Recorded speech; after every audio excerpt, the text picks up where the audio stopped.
now Tuesday morning around 10:30 a.m. I am ready to bake my bread loaves. I took them out around 7:30 this morning so they could rise for a few hours, and they have gotten a lot bigger, if you can tell. When I was preheating the oven, I put an overturned rimmed baking sheet on the middle lower rack.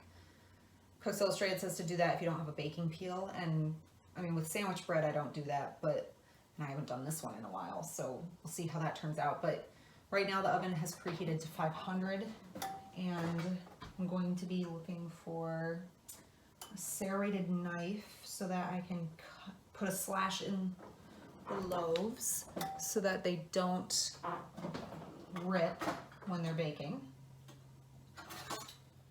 Don't really have too much in terms of options here, but I guess I can try to use this bread one. So I usually just do one cut right down the middle. So you can see a little slit there. You do it right before you throw them in the oven. I'm gonna try to bake these at the same time. We'll see. I don't know if this container will bring the temperature down and screw up the round loaf, but we'll see. So right before you bake, you want to have a spray bottle filled with water, and right before you put them in, you reduce the temperature to 450.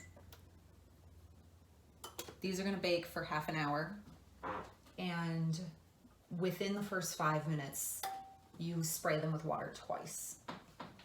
So I'm going to set these in.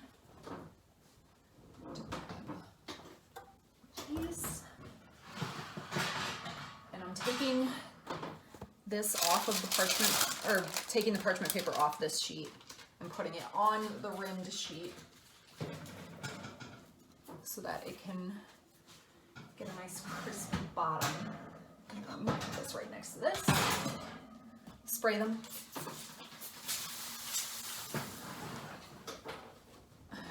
Start the timer for half an hour.